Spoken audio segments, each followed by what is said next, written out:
ketiga adalah laba-laba atau tarantula. Tapi yang kedua adalah public speaking. Nah, nggak banyak orang sih yang berani bisa berbicara di depan umum secara profesional begitu ya. Tapi kalau ilmu public speaking sebenarnya apakah susah sih? Ternyata jawabannya itu gampang dan mudah dipelajari. Bahasa Jawanya ini adalah ilmu keraton, teman. Nah, kalau bisa dipelajari, artinya semua orang punya hak untuk bisa belajar dan bisa master dalam public speaking itu. Dan bicara tentang public speaking, teman-teman ya, di era seperti saat ini, era digitalisasi juga, kita benar-benar ditempa untuk bisa berlomba dengan adanya artificial intelligence atau melawan sebuah mesin atau robot. Banyak sekarang profesi-profesi yang digantikan dengan artificial intelligence seperti contohnya di jalan tol. Dulu ada orang yang bantu memberikan tiket atau memberikan tiket. Sekarang hal itu diganti dengan mesin. Banyak juga hal-hal lain yang bisa digantikan mesin secara mudah. Tapi ternyata profesi-profesi yang berbicara dan juga berkaitan tentang public speaking, ini profesi yang dirasa banyak peneliti akan bisa long last untuk bisa digunakan dan juga dimanfaatkan oleh masyarakat secara halayak. Contohnya, mana ada ya kalau kita belajar gitu ya, nggak ada dosennya pasti nggak enak kalau kita belajar cuma dari buku doang. Atau mungkin dari e-book doang. Pasti kita butuh pendekatan yang lebih intens dari para pengajar. Nah, pengajar-pengajar itulah mereka lah yang menggunakan public speaking. Lalu kalau ada acara-acara seremonial, acara-acara yang besar, pasti mereka butuh yang namanya Master of Ceremony. Atau mungkin seorang presiden. Mana ada presiden yang akan digantikan oleh seorang mesin. Dia akan berpidato, memberikan gagasan-gagasan program-program kerjanya melalui penyampaian pidato yang baik dan benar.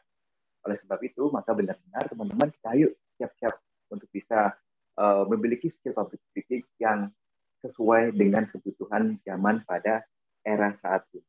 Nah, bicara hal tersebut juga ini merupakan pengalaman dari diri saya bahwa kalau teman-teman mungkin melihat saya di TV, yaitu saya sekarang jadi seorang penyiar berita, maupun juga penyiar program, atau mungkin jadi seorang reporter yang melaporkan secara langsung, atau juga jurnalis yang khusus untuk kejadian-kejadian penting seperti kejadian bencana ataupun kejadian protokoler seperti kegiatan gubernur. Mengawali itu semua sebenarnya bukanlah hal yang sangat mudah.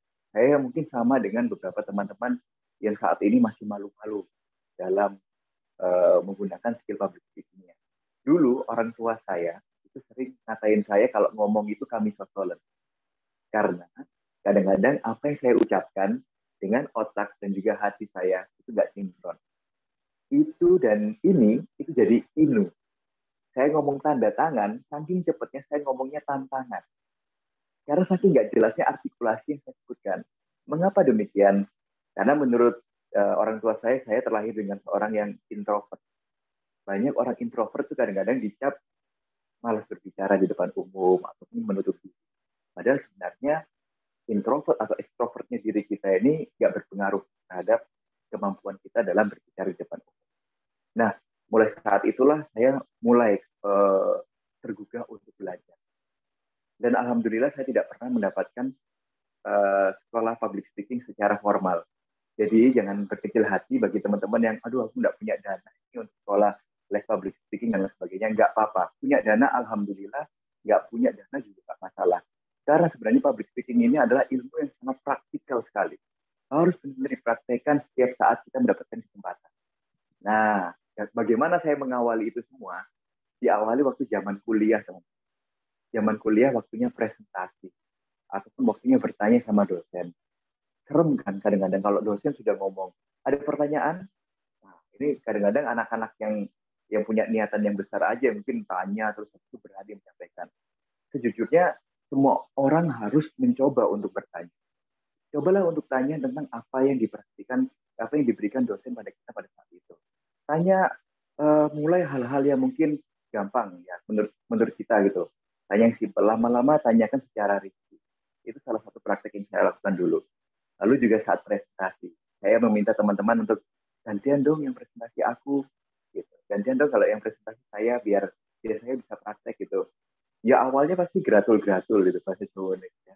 Gratul-gratul itu pasti malu, gagap, dan lain sebagainya. Tapi itu yang harus kita jalankan untuk menuju ke langkah profesional. Nah, sudah dari mulai praktik seperti itu, saya bercerita sedikit juga, akhirnya saya berani memutuskan untuk ikut kompetisi, teman-teman. Kompetisinya yaitu Duta Pariwisata. Nah, di Surabaya ada yang namanya Cak Dendeng Surabaya. Ini tantangan yang besar banget nih. Karena apa? Mungkin pada saat itu saya tergugah untuk, ayo, masa jadi mahasiswa tapi cuman kuliah pulang, yuk kita improve diri kita pengen kenal lebih luas lagi hal-hal yang mungkin belum kita pelajari, belum kita temukan di bangku perkuliahan atau di lingkungan keluarga. Nah, dari Cak Dendeng Surabaya itu saya ketemu sama anak-anak yang jauh lebih hebat daripada saya. Ada yang sudah student exchange lah, ada yang sudah punya pengalaman kerja lah, dan sebagainya. Tapi akhirnya di proses itu semua, public speaking lah yang menentukan siapa juara. Nah, ini ya, bedanya yang mungkin punya pengalaman tapi nggak bisa menyampaikan dengan yang sedikit pengalaman tapi penyampaiannya bagus.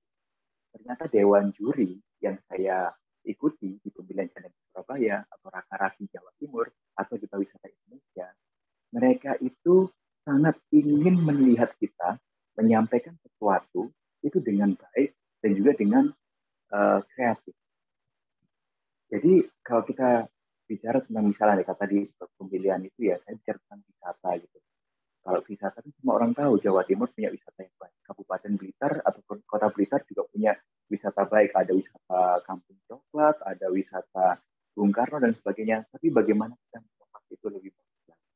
Bagaimana orang tertarik? Nah, itulah tugas dari seorang public speaker adalah mengajak orang untuk tertarik terhadap apa yang kita ingin sampaikan. Seperti itu. Dari situlah akhirnya praktek-praktek itu saya terus lakukan. Dan alhamdulillah pada kesempatan ini, profesinya saat ini adalah sebagai seorang news anchor dan juga seorang reporter. Nah, ini. Akhirnya dari situ saya mulai belajar lagi jadi seorang master of ceremony, wedding, dan lain sebagainya. Tapi dari garis bawah ini semua, teman-teman, artinya apapun cita-cita kalian, hal yang paling dasar yang harus kita miliki bersama adalah skill komunikasi yang baik dan benar. Karena apa? Dengan skill komunikasi yang benar dan juga skill komunikasi yang baik sesuai dengan target kita. Kita mau jualan, seorang pengusaha, mau jualan, menawarkan sebuah produk apapun. Kalau itu yang bawakan itu menarik cara penyampaiannya, presentasinya menarik. Orang yang pertama nggak kepikiran jadi itu. Ya kan? Selling point, kita menjual sesuatu. Nah, alhamdulillahnya adalah teman-teman, secara akademik sekarang belajar di ilmu komunikasi. Banyak sekali yang bisa kalian gali dalam perkuliahan yang saat ini teman-teman tentu. Apalagi tentang agama Islam, Masya Allah sekali. Ini lebih mulia lagi, kita bisa menyampaikan sesuatunya sesuai dengan kaidah-kaidah yang baik dan juga sesuai dengan manfaat-manfaat yang kiranya juga baik untuk umat begitu ya. Siapa tahu teman-teman di sini ada yang jadi pendakwah nanti. Siapa tahu ada yang jadi dosen. Dan skill public speaking inilah nantinya teman-teman bisa manfaatkan dengan sebaik-baiknya. Dan selain itu juga kalau bicara tentang public speaking, orang kalau ngomong komunikasi itu kebanyakan kan ngomongnya soal kata yang kita keluarkan atau kalimat yang kita keluarkan. Itu memang benar. Tapi ada dua jenis public speaking yang kiranya teman-teman harus pahami. Yang pertama adalah verbal dan juga non-verbal. Verbalnya adalah dengan cara apa yang kita sampaikan, kata-katanya, pilihan diksinya, pilihan vocabulary-nya, pilihan rangkaian kalimatnya supaya kalimat itu indah untuk didengarkan.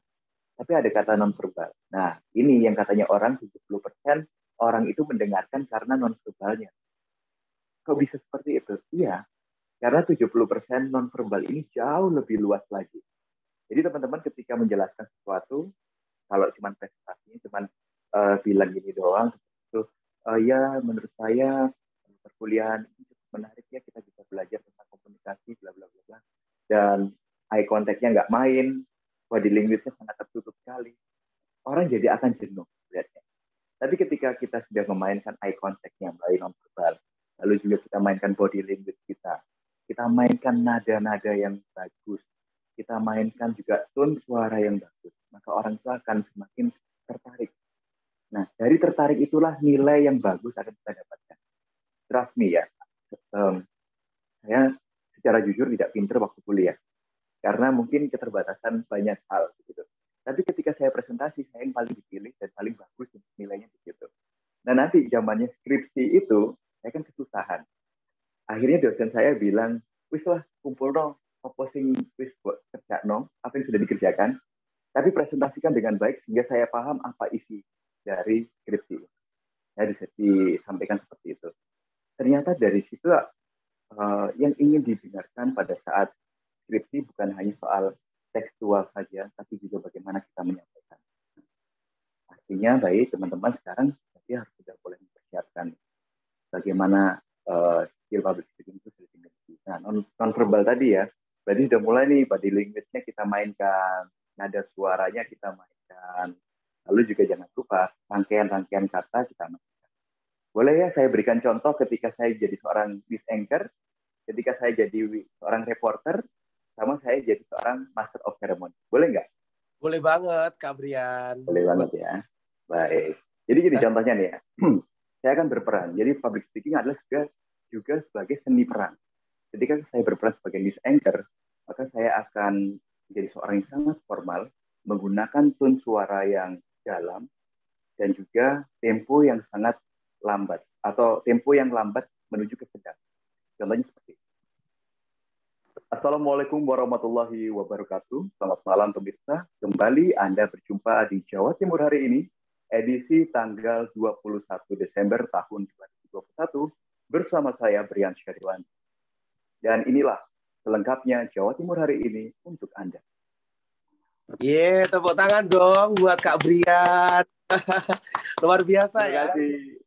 Iya, luar biasa banget. Nah, ini salah satu main peran saja sih Mas sebenarnya Mbak. Dan peran tone suara ini jadi penting. Akhirnya orang terpercaya, oh ini orangnya bawain berita aktual nih berarti. Berarti saya membawakan diri saya untuk mendengarkan adalah sesuatu yang aktual. Nah, kalau dulu ketika saya jadi reporter, saya belajarnya lebih parah lagi. Jadi saya belajar ketika ada kasus terorisme yang ada di Surabaya, di mana 3 gereja yang ada di Surabaya itu meledak karena kasus bom. Ini cukup serem banget ini.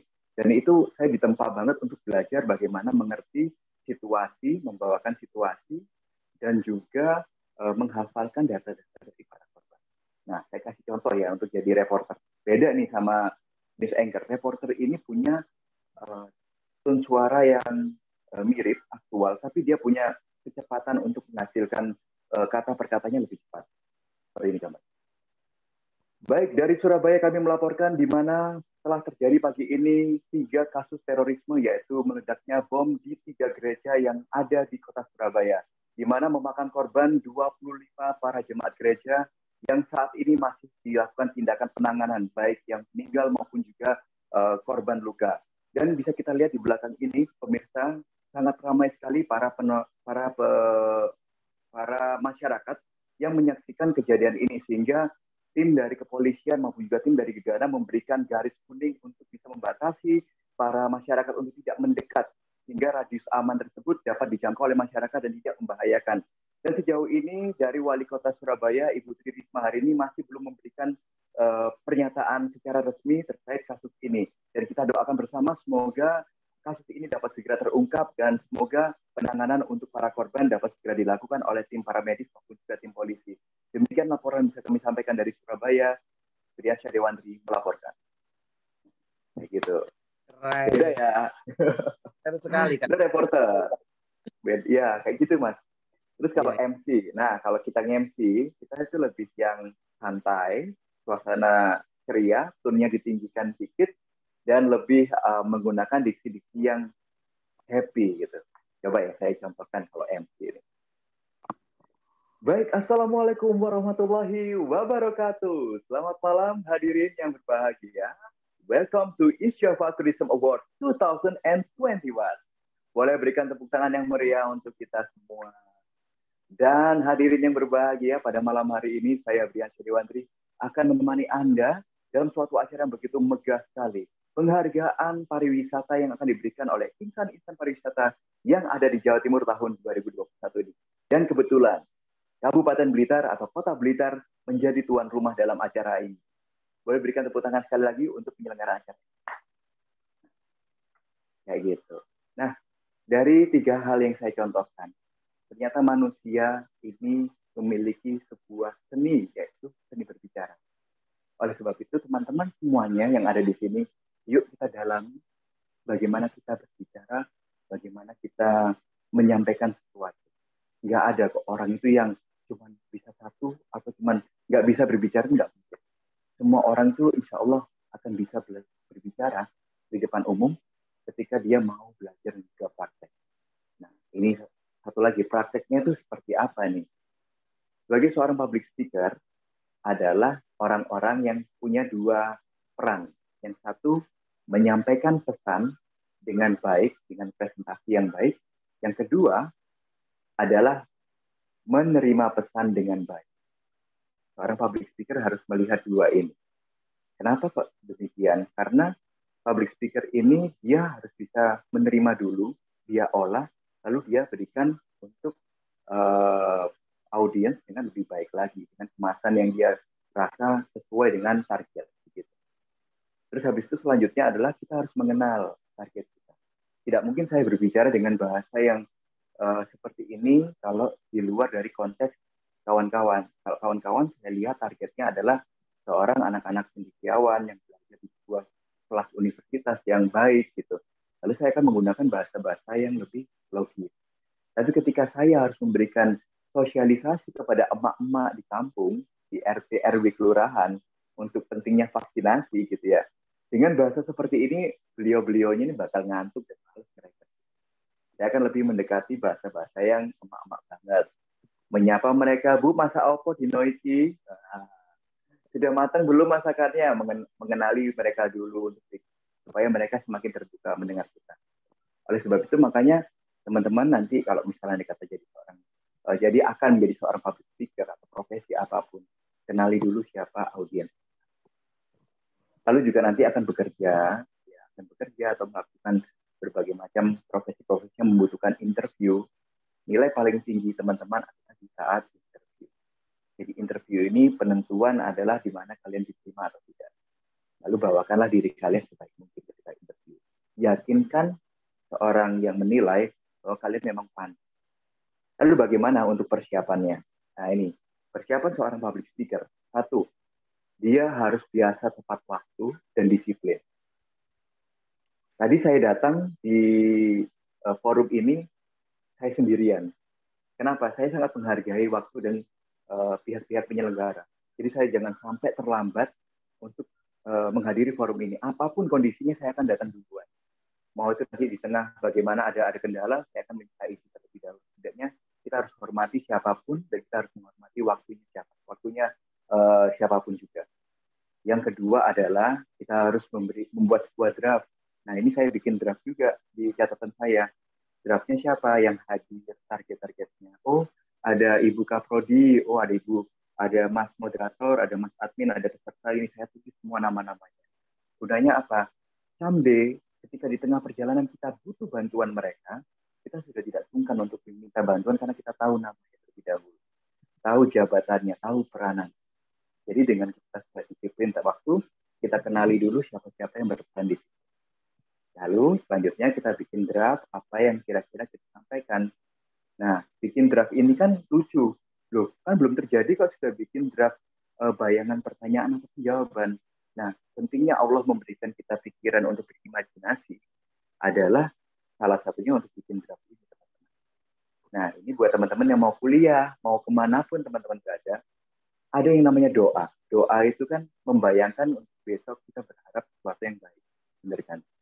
Nah, manfaatkan lagi doa itu lebih dalam lagi untuk kita berimajinasi apa yang kita lakukan besok.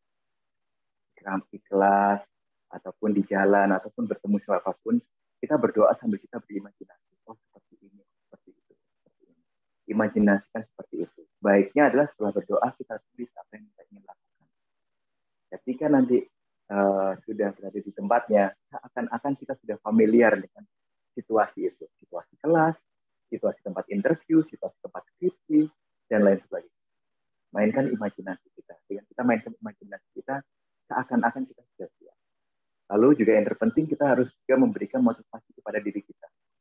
Yang biasanya suka memberikan keluhan, ya kadang-kadang aku ngantuk banget, aku Kadang-kadang tuh capek banget. Ini sedikit dikurangi. Karena ketika kita berbicara seperti itu, takutnya diri kita mengafirmasi pesan apa yang kita ucapkan ke diri kita sendiri. Kalau kita lelah, yang muncul akhirnya perlu lelah. Padahal sebaik-baiknya orang adalah orang yang husnuzon terhadap dirinya. Oh, saya kuat. Oh, saya hebat. Bukan saya hebat untuk menjatuhkan orang lain ya. Saya hebat untuk melewati tantangan ini. Oh, saya mampu ini. Kayaknya ini memang ini tempat saya. Oh, ini kesempatan besar. Saya harus lakukan. Oh, saya harus bisa memberikan yang terbaik supaya teman-teman ataupun orang-orang audiens juga senang untuk bisa bertemu dengan saya. Nah, katakan seperti itu, dan terakhir jangan lupa semoga Tuhan meridhoi apa yang sudah saya ucapkan. Nah, itu bentuk kerendahan hati kita bahwa kita bukan siapa-siapa tanpa adanya Allah yang juga maha besar. Nah, setelah itu semua, sudah itu kita persiapkan, kita datang ke tempat itu, kita berdoa lagi, kita lepaskan keraguan-raguan itu, lepaskan kita akan dinilai, jangan berpikir kita akan dinilai, lepaskan orang-orang yang seakan-akan bayangannya, nanti kalau aku jelek aku akan di lokno nih, atau di bina nih, atau di apain, lepaskan dulu. Lakukan semuanya dengan enjoy. Yang paling terpenting adalah apapun yang kita lakukan, kita enjoy. Panggung itu punya kita, mikrofon itu punya kita, dan lain sebagainya. Nah, dengan seperti itu, kita bakal melakukannya dengan senang hati dan juga penuh dengan kedamaian. Pelan-pelan kita lakukan, tuntutan-tuntutan yang sudah kita persiapkan, dan insya Allah public speaking yang kita siapkan dalam bentuk profesi apapun, bahkan itu profesinya cuma jualan kerupuk, kayak dulu saya melakukan penjualan kerupuk, dulu saya juga jualan, itu akan berhasil. Insya Allah akan berhasil. Karena apa? Ada satu pepatah mengatakan, victory, love, preparation. Kemenangan yang besar sangat cinta dengan sebuah persiapan kita. Nah, gitu ya. Jadi paham ya teman-teman ya. Nah, ini juga kemenangan cita-cita kalian ke depan. Kalian ingin punya cita-cita apa? Semua bisa. Semua tidak ada yang tidak mungkin kalau kita bisa mencobanya untuk bisa lebih berusaha lagi. Dan jangan berkecil hati. Kadang-kadang kita sering berkecil hati karena aku tinggalnya bukan di Jakarta, pasti nggak ada nih kesempatan untuk saya besar. Atau saya bukan anaknya orang kaya, saya mana bisa jadi seperti itu. Nggak boleh seperti itu. Nasib kita yang pegang. Kalau Allah sudah mau, Allah akan berikan semuanya sesuai dengan kepantasan yang kita berikan ke dunia ini. Maka dari itu, pantaskanlah dulu. Lalu juga ingat bahwa niat kita adalah urip itu urup, hidup untuk menghidupi orang lain. Dengan niat seperti itu, insya Allah Allah malah ngasih banyak ke kita. Karena apa? Kita berhasil, kita menghidupin orang lain. Kita berhasil, kita bantuin orang lain. Kita akhirnya dikasih amanah banyak untuk menyalurkannya ke orang lain juga. Nah, terus kira-kira saat ini, model public speaking seperti apa nih yang bisa kita praktekkan? Public speaking banyak ya. Dari kita berbicara saat ini, dari kita di kampus, dari kita di kerja, tapi juga tidak boleh ketinggalan. Sekarang adalah zaman digital.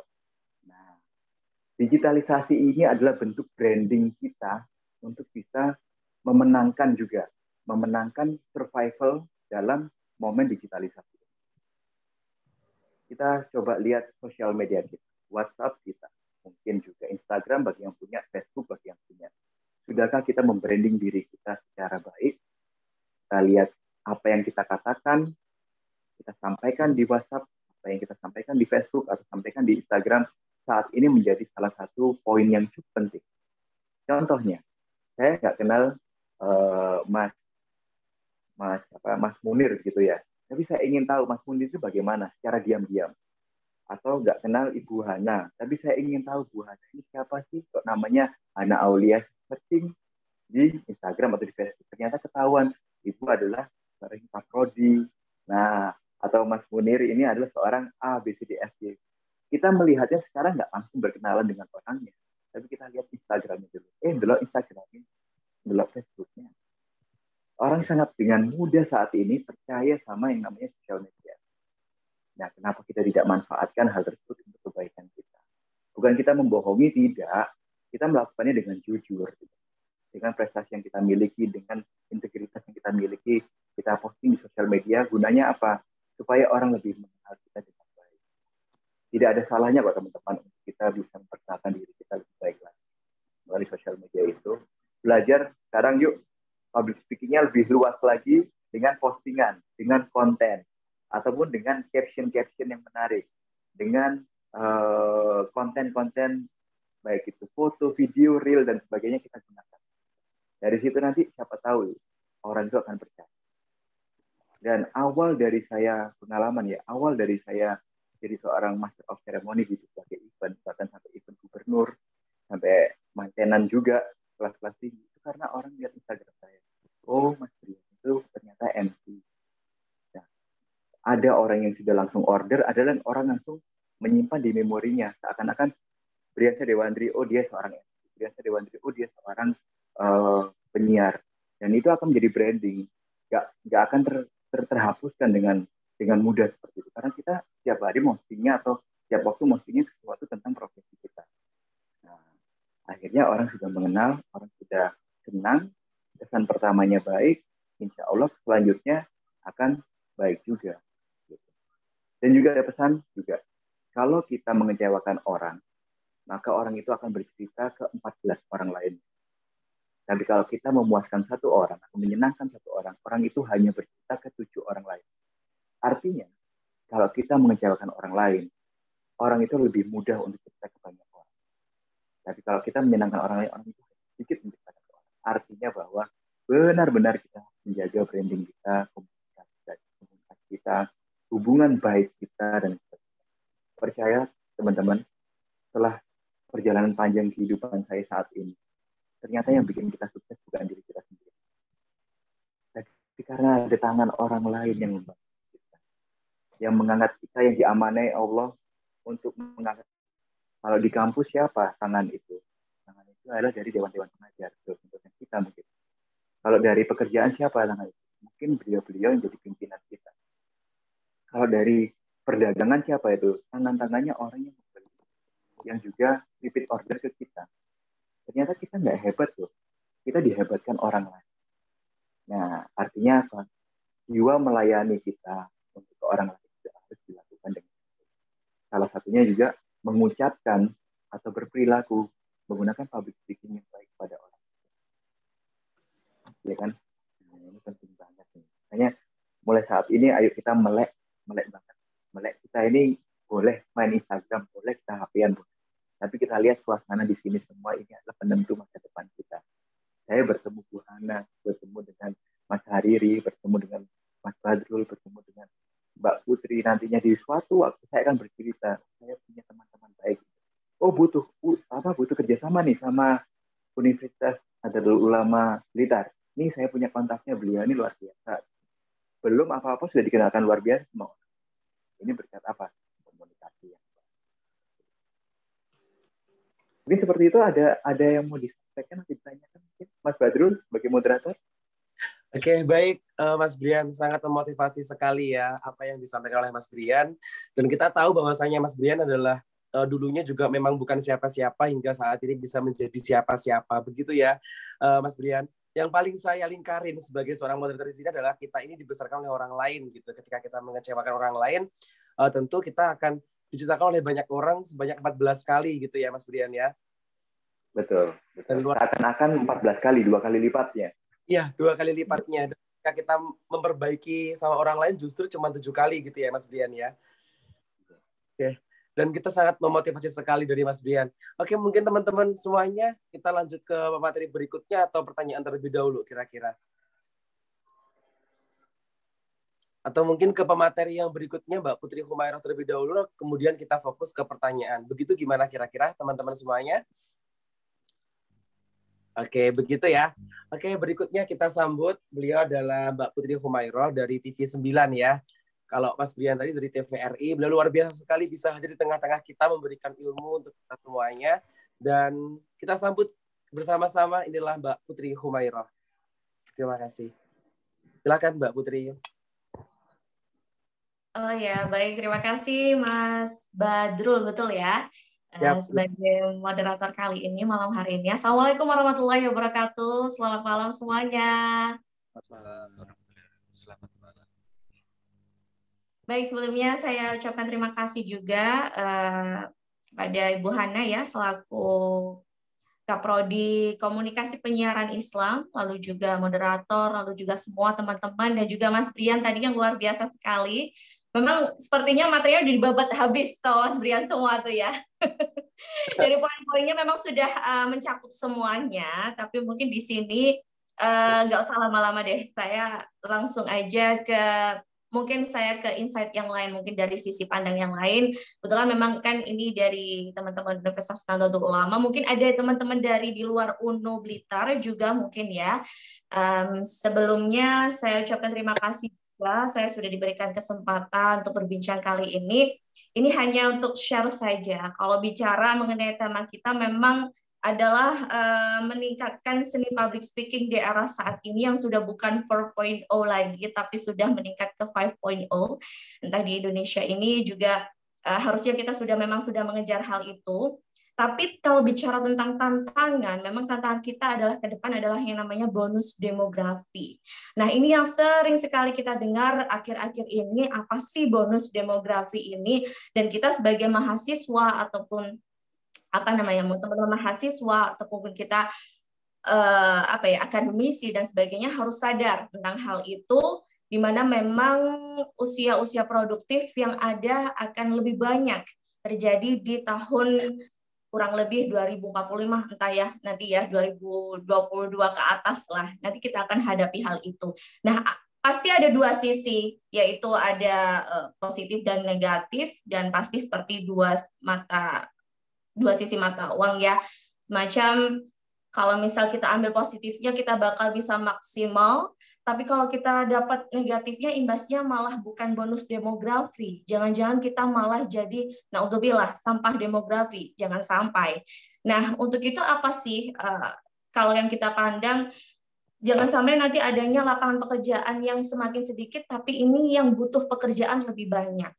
Begitu, sudah banyak sekali lulusan-lulusan S1, S2, dan sebagainya, tapi kita meninggalkan satu hal yang penting, yaitu adanya skill. Sebetulnya saya sangat mendukung sekali adanya program Kampus Merdeka khususnya, dan kenapa nggak sejak dari dulu aja ada hal seperti ini, seperti itu kan? Nah, ternyata memang ini adalah hal yang penting. Saya juga nyambung sekalian ke pengalaman. Jadi selain ada tantangan yang memang sudah dihadapi, dan ini adalah pengalaman yang saya hadapi juga. Sebelumnya saya share terlebih dahulu, saya bukan lulusan dari komunikasi. Mohon maaf sekali, tapi saya sangat tertarik sekali dengan dunia komunikasi, begitu. Nah, saya dari lulusan sastra Inggris, S1-nya, di S2 saya kajian sastra dan budaya. Kalau di S1 saya di UIN Sunan Ampel Surabaya, basicnya Islamic banget. Tapi kalau di S2 saya di Universitas Airlangga, basicnya memang secara umum. Nah, tidak ada basic komunikasi sama sekali. Lalu kenapa sih? Ini hal yang menarik. Memang saya sering sharing ke teman-teman. Kenapa saya bisa ibaratnya terjun bebas? Wah, saya udah di luar, bukan di dunia bukan dunia sastra. Harusnya saya menjadi seorang kritikus. Harusnya saya menjadi seorang akademisi. Memang betul, secara akademisi saya memang harus saya harus mencapai itu dalam pekerjaan, tapi saya rasanya nggak penuh nih. Ada satu skill yang memang memenuhi, yaitu memang disampaikan oleh Mas Dian, betul banget, public speaking adalah dasar dari segalanya. Dibutuhkan oleh siapapun, mau jadi perawat, dokter, mau jadi seorang pendakwah apalagi ya, jadi resepsionis, jadi siapapun, dosen apalagi, ataupun guru, semuanya membutuhkan yang namanya ilmu public speaking. Ya, adanya mau jualan pun memang betul, saya setuju hal tersebut memang menjadi dasar. Nah, inilah yang penting, kita nggak hanya fokus sama akademik aja nih, tapi kita harus punya skill. Apa sih skill yang kita miliki itu? Caranya adalah bagaimana know yourself. Kenali diri kita terlebih dahulu. Saya selalu sharing, saya pasti dikira, wah, Mbak lulusan komunikasi mana gitu. Oh, maaf, saya bukan anak komunikasi, saya anak sastra. Nah, kenapa hal tersebut terjadi? Karena proses yang saya lampaui atau saya lakukan di dunia perguruan tinggi saat itu, selain saya fokus di akademik, saya juga bergeser, kayaknya saya punya passion di dunia public speaking. Saya suka ngomong nih. Saya awalnya suka nge-MC. Awalnya juga nge-MC kecil-kecilan ya, bukan yang event yang besar, hanya pensi biasa, pensi bersama teman-teman SMA, SMP, lalu terwadahilah dengan sebuah UKM. Saya yakin di UNU Blitar pun pasti ada wadah hal tersebut, dan ini juga perlu dimanfaatkan betul oleh teman-teman mahasiswa. Jangan cuma fokus, oke, saya IPK harus sekian. No, jangan hanya fokus itu. Itu memang penting. Tapi yang lebih penting lagi adalah bagaimana kita bisa mengembangkan skill passion kita. Mau jadi entrepreneur pun it's okay. Jadi seorang public speaker pun it's okay. Jadi semua hal yang sudah kita miliki, oke, punya ilmu komunikasi, ya. Tapi ada hal lain yang memang mendukung kita. Nah, ternyata itu pun terbukti terjadi ketika saya lulus S1. Saya sempat menjadi pengajar ya, maksudnya dosen juga. Lalu saya bergeser, ada casting nih. Casting di Divisi 9 Nusantara waktu itu. Saya nggak yakin saingannya yang luar biasa. Memang saya, wah ini kayaknya saya nggak bisa deh. Kok kayaknya semua keren-keren semua nih, punya pengalaman jadi seorang news anchor dan sebagainya. Nah, awalnya saya casting sebagai news anchor di situ, di news presenter.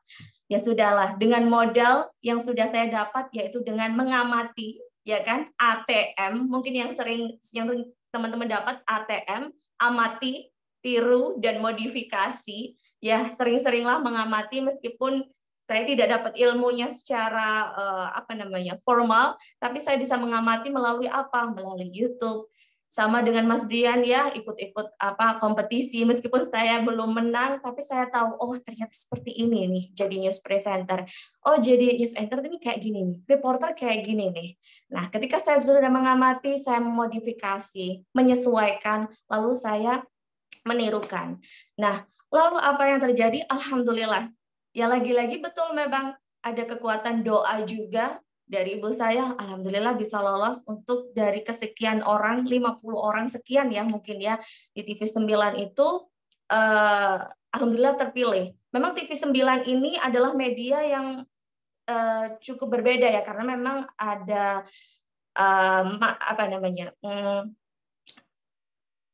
untuk masanya juga berbeda, maksudnya penontonnya ya kan, kelasnya juga maksudnya hanya rata-rata adalah difokuskan pada jurnalisme maslahat.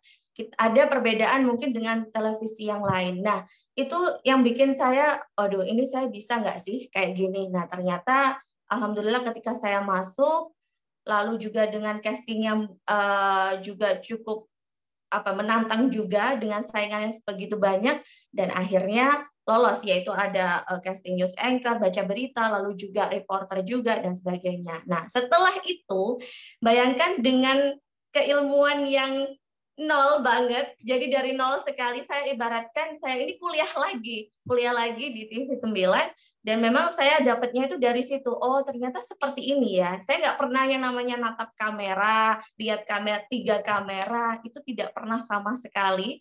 Dan akhirnya saya berproses di televisi, yaitu ya di situ tidak dapat dari perkuliahan atau dimanapun. Nah, disitulah akhirnya saya menerima, saya menyadari saya masih banyak kurang, saya harus belajar ketika dikritik. Nah, seseorang yang memang menerima kritik, selagi itu memang kritik itu memang untuk kebaikan kita, itu kalau terus kita terima, akhirnya kita bisa improve. Bukan malah terus bangga ketika kita sudah ditik, ibaratnya saya sudah mencapai nih di sini nih. Tapi kalau sudah merasa mentok, akhirnya ya ibarat gelas nih ya. Gelas kalau sudah ada airnya, diisi lagi akan tumpah. Tapi jadilah terus gelas kosong. Jadi merasa kurang, merasa butuh ilmu, akhirnya kita akan terisi terus dengan air itu. Jadi nggak akan namanya ada sombong dan sebagainya. Nah, lalu setelah itu gimana sih meningkatkan seni public speaking juga, apalagi di era saat ini, yaitu ada 2 hal yang bisa kita perhatikan, yaitu dengan adanya membaca dan juga mendengar. Kalau mungkin dalam riset-riset yang kita tahu atau teman-teman yang tahu, Indonesia tahun kesekian ya, penelitian kesekian yang saya baca adalah nomor kesekian di bawah ini ya untuk literasi. khususnya. Jadi kita darurat yang namanya membaca. Rata-rata kita hanya masih, apalagi literasi digital itu juga masih perlu diperbaiki juga, dan ini menjadi PR kita semua, begitu kan? Sering-sering membaca, sering-sering menambah wawasan. Kadang saya sering dapat pertanyaan dari teman-teman, gimana sih supaya bisa dapat vocabulary atau kosakata yang banyak? Nah, caranya salah satunya adalah dengan membaca. Jarang membaca ya jangan harap mendapat mendapat kosakata yang banyak. Nah, setelah itu seringlah kita mendengar. Kadang kita kerjaannya ngomong nih, tapi lupa sama yang namanya mendengar orang. Nah, cobalah kita sering mendengar dalam artian membuka diri, dan kita tahu ada masukan, ada ilmu pengetahuan baru dari segi apapun, maka ya kita akan bisa menambah value diri kita, tidak hanya secara kosakatanya saja, tapi juga secara wawasan. Mungkin kalau yang secara pengalaman yang saya ketahui, memang saya dulunya youth anchor, tapi akhirnya saya hijrah di presenter program.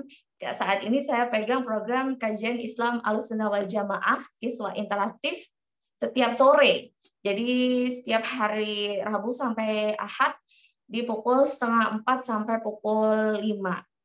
Pukul 4:30 sampai pukul 5:30. Nah, disitulah hal baru. Jadi awalnya saya kan news anchor yang dunianya mungkin tadi Mas Brian udah berbagi ya, cara penyampaiannya juga berbeda, kita sudah pakem dan sebagainya, formal. Dan kalau misal dialog pun kita dikejar dengan supaya bisa mendapatkan informasi yang kita mau. Tapi ketika kita sudah berubah ke program di Kiswah, waktu itu ada memang kita ada kajian Islam. Cara penyampaiannya, cara bertanyanya, cara menyapanya, semua hal itu berubah semuanya. Dan saya memang belajar dari nol lagi. Nah, dari situ akhirnya saya mengerti, oh ternyata seperti ini ya bedanya ketika kita menjadi news anchor, lalu ketika kita bisa menjadi presenter di sebuah program yang memang dengan kekhasannya itu akan beda lagi. Dan saya juga bisa menambahkan juga ya, saya cuma menambahkan memang betul kalau tadi Mas Brian mengatakan bahwa kita tidak ada apa-apanya, kita ini dibentuk atau mungkin dengan bantuan atau mungkin dengan tangan orang lain lah, ibaratnya seperti itu. Kita bisa, jadi khususnya memang saya ke TVRI juga sempat ngisi di TVRI, alhamdulillah sekali dan bersyukur, itu pun juga karena atas rekomendasi. Jadi Mbak Putri coba deh ke TVRI Jawa Timur untuk di program As-Salam. Rasanya saya gini, wah Masya Allah, saya mimpi apa nih? Saya punya kesempatan untuk ngisi di program lain, di televisi lain. Lalu saya juga saat itu juga, Mbak coba deh nanti ke Jejak Islam, jadi presenter untuk semacam kita napak tilas ke sejarah Islam. Itu menjadi pengalaman baru lagi. Jadi saya rasa, ya Allah, alhamdulillah ya, mungkin ini juga karena doa kita, doa orang tua kita, harapan kita, dan memang betul kita perlu yang namanya ada relasi, ada berbaik sama orang lain.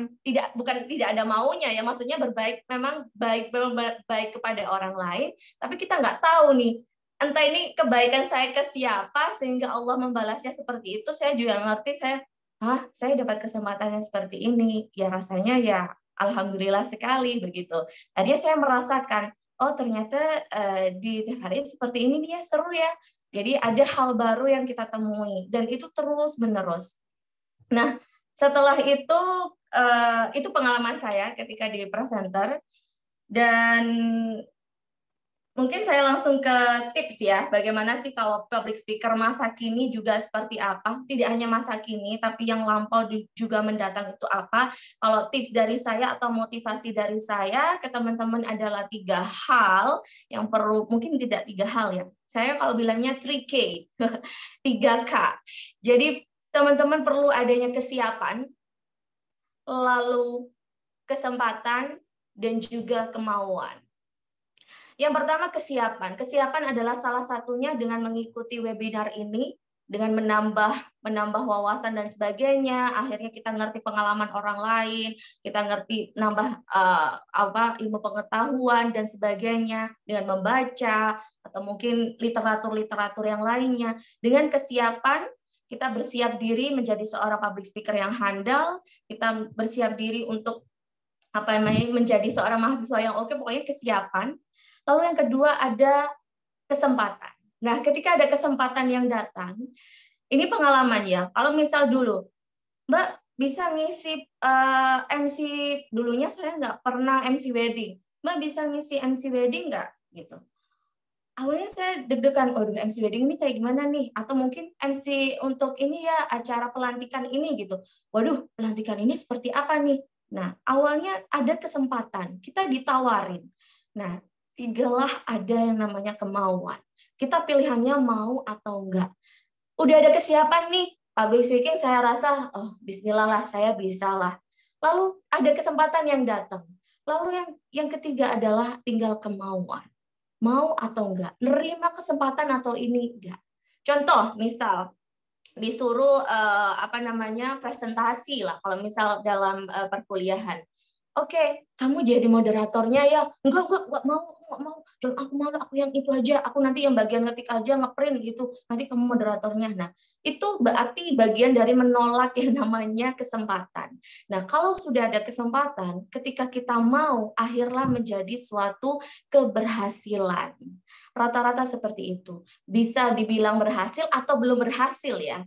Ketika kita maju satu langkah, itu akan menentukan 1000 langkah selanjutnya. Kalau belum pernah mencoba, ya jangan diharap kita bisa berhasil. Nah, kita bisa dibilang, oh saya bisa berhasil atau enggak karena kita pernah mencoba. Itu sih kalau dari saya. Dan yang terpenting adalah doa orang tua.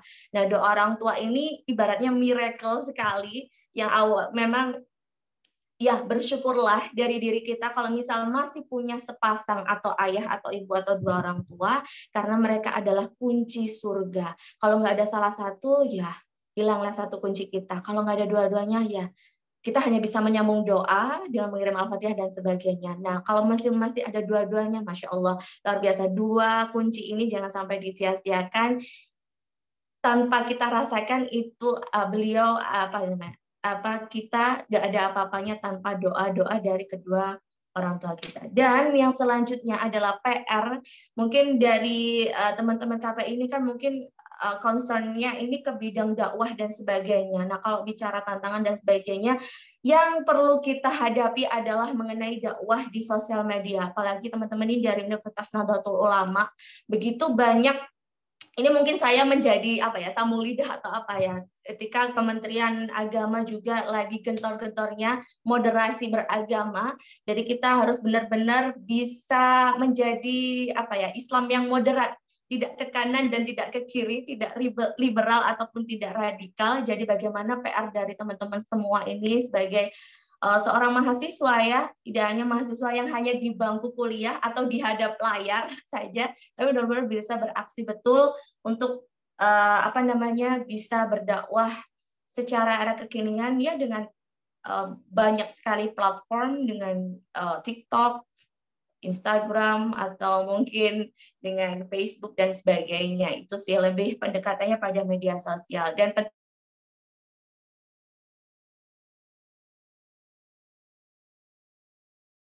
bisa kita dikenal sebagai apa sih diri kita, seperti itu, sebagai seorang mahasiswa, sebagai seorang MC, sebagai seorang pengajar kah, sebagai seorang influencer, boleh, dan it's okay. Dan itu dari saya. Semoga apa yang bisa saya sampaikan yang singkat ini, mungkin selanjutnya mungkin bisa kita bincang-bincang aja. Terima kasih. Assalamualaikum. Waalaikumsalam. Terima kasih Kak Putri Humairah, luar biasa sekali materinya pada malam hari ini. Oke, sebelum kita tanya jawab, kita boleh tepuk tangan yang meriah dulu untuk 2 materi kita pada malam hari ini ya teman-teman semuanya. Oke.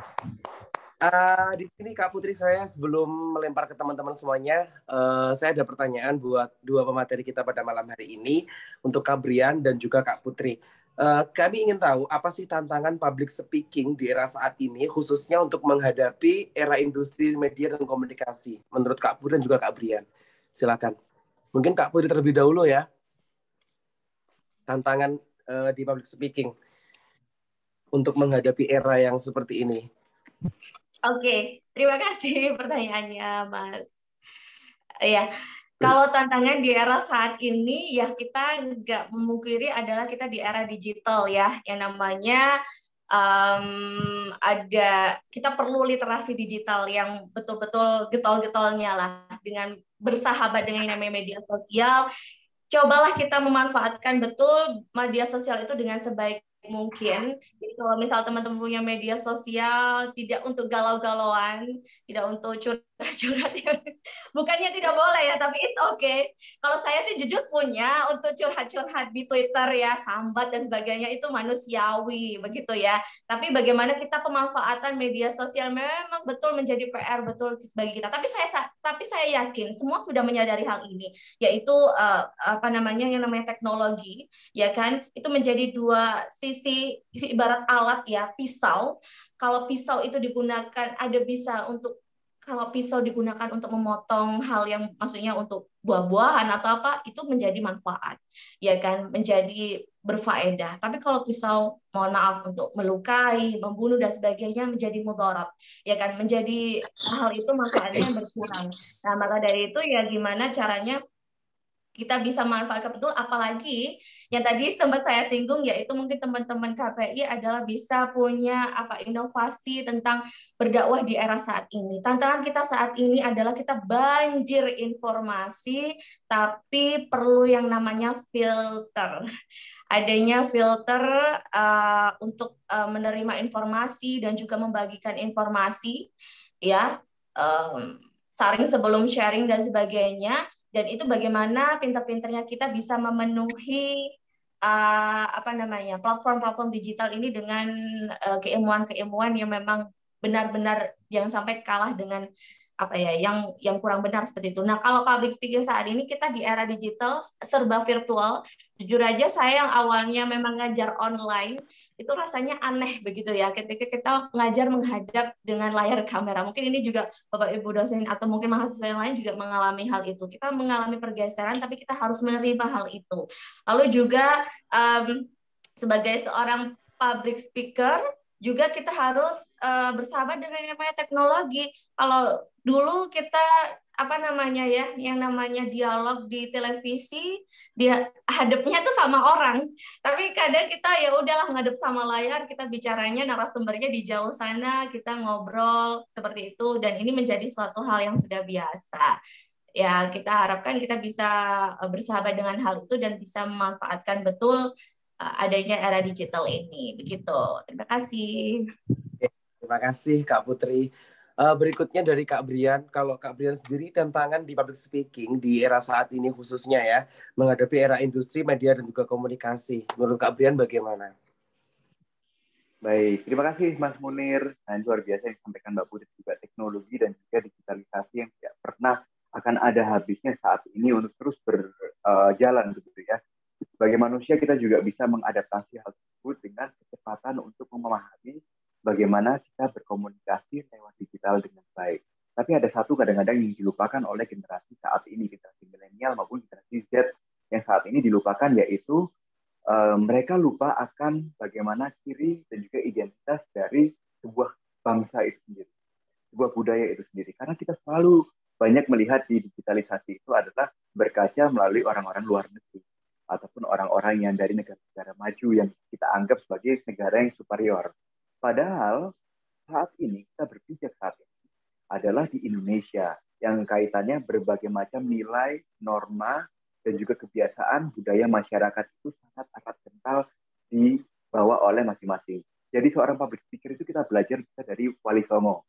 Nah, kalau Wali Songo berbicara tentang memberikan pengertian masyarakat yang dulunya tidak tahu tentang Islam, mereka menggunakan metode budaya, pendekatannya dari budaya-budaya sekitar atau seni-seni sekitar. Sama dengan seorang public speaker, harusnya mereka juga paham tentang siapa yang mereka hadapi saat itu. Kita tidak bisa menggunakan satu arah dari satu metode saja. Kita harus bisa memahami seorang public speaker, mengetahui berbagai macam cara-cara celah-celah untuk kita bisa diterima oleh masyarakat dengan apa yang kita ingin sampaikan. Makanya saya kasih contoh pada saat itu, kalau kita bertemunya dengan kawan-kawan akademisi, maka bawakanlah diri kita menjadi seorang akademisi yang baik. Kalau kita bertemunya dengan para ulama, para kiai sepuh dan lain sebagainya, jangan pernah kita bawakan melalui metode akademisi yang sok pintar yang menurut mereka seperti itu. Ada cara-cara kita membawakan diri lebih andap asor, lebih unggah-ungguh kepada mereka-mereka beliau yang sepuh. Kalau kita berhadapan dengan masyarakat yang notabene belum terlalu memahami tentang pendidikan, maka kita bawakan diri kita untuk bisa memasuki alam-alam mereka yang lebih ke kemanusiaan, kerakyatan. Dan kalau kita memasuki orang yang lebih tinggi, mungkin di jajaran pemerintahan yang besar, ada juga pola-pola komunikasi kita untuk berbincang, berkomunikasi mereka dengan yang berkelas dan juga elegan. Nah, jadi seorang public speaker berarti artinya kita harus bermain peran sebaik-baiknya guna untuk bisa diterima oleh berbagai macam masyarakat. Di satu sisi, kita juga hebatnya teknologi kita, digitalisasi kita, di satu sisi, budaya dan juga kaidah tentang identitas sebuah bangsa, daerah, dan sebagainya kita manfaatkan bersama. Oleh sebab itu, belajar dari lokal, belajar untuk future, sama-sama kita lakukan, sehingga ketika kita ditaruh di suatu tempat, kita bisa survive, kita bisa adaptasi, bahkan kita bisa syukur-syukur diterima oleh banyak orang. Seorang public speaker adanya satu, yang paling melegakan adalah ketika kita bisa diterima oleh orang. Ketika jadi seorang public speaker, terus habis itu penontonnya itu sudah kayak, ini apa, anjing ngomong apa, masih gitu. Atau mungkin penontonnya sudah kayak, wah, ceklan HP, main HP aja. Itu sudah rasanya langsung down. Percuma kita bikin materi, percuma kita nyiapin datang-datang kalau dari sana penerimaan masyarakat atau penerimaan audiens itu nggak berapa bagus. Nah, bagaimana supaya bisa diterima? Layaknya kita kalau nanti untuk bisa menuju kayak kalau sudah menikah gitu kan harus saling mengerti gitu ya. Kita harus saling mempelajari, bahkan kita harus saling ngalah. Nah, sekarang mau berpikir mengalahi. Kita seorang pendidikan nih S1, S2. Tapi ketika kita bertemu dengan orang-orang, kita harus mengalah, turun kepada pemikiran mereka, menyenangkan mereka dengan ilmu yang kita ingin sampaikan. Artinya survive dari berbagai macam hal di era digitalisasi ini harus kita upayakan dengan baik. Gitu. Oke, terima kasih Kak Brian atas jawaban yang sangat luar biasa sekali ya. Oke, mungkin dari teman-teman semuanya ada yang ingin bertanya terkait materi kita pada malam hari ini, khususnya untuk public speaking ya, untuk meningkatkan seni public speaking dalam tantangan industri media dan juga komunikasi. Silakan teman-teman semuanya, mungkin ada yang ingin bertanya. Atau mungkin bisa di chat di ini ya, di Zoom ya, juga bisa. Ada via chatnya juga. Terima kasih kesempatannya, Mas. Oh iya, silakan. Ini untuk Mas Brian ini. sebelum Mas Brian, sebelum kita bertemu untuk mengopi-ngopi nanti lain waktu. Saya ingin bertanya ke jenengan untuk gini. Biasanya yang jenengan bicarakan tadi itu yang sering terjadi itu untuk menjadi public speaker atau public speaking itu takut, malu dan lain sebagainya. Nah, cara untuk mengatasi ini, Mas Brian, orang-orang biasanya kan gitu. Jadi takut, malu, stylenya harus bagaimana sebelum naik ke panggung atau tampil di depan itu rata-rata saya sendiri mengalaminya itu rata-rata ke depan naik ke panggung itu malu dan lain sebagainya. Itu trik awal atau trik yang jitu lah intinya. Trik yang jitu untuk mengatasi rasa malu, takut dan lain sebagainya itu bagaimana? Itu yang jadi keluh kesah bagi pemula-pemula public speaking atau yang disebut public speaker. Terima kasih Mas Brian. Oke, terima kasih. Silakan Mas Brian untuk menjawab pertanyaan dari Pak Hariri terkait Pak Hariri. Dan juga malu. Terima kasih, ini pertanyaan luar biasa. Mengawali kita untuk berani public speaking ini biasanya adalah dulu saya ini bingung karena gini, nggak ada pegangan, nggak ada kayak pedoman. Saya harus seperti apa, ngomong seperti apa yang diterima masyarakat. Nah, oleh sebab itu saya menemukan figur terlebih dahulu. Kita kan punya idola masing-masing. Idola kita siapa?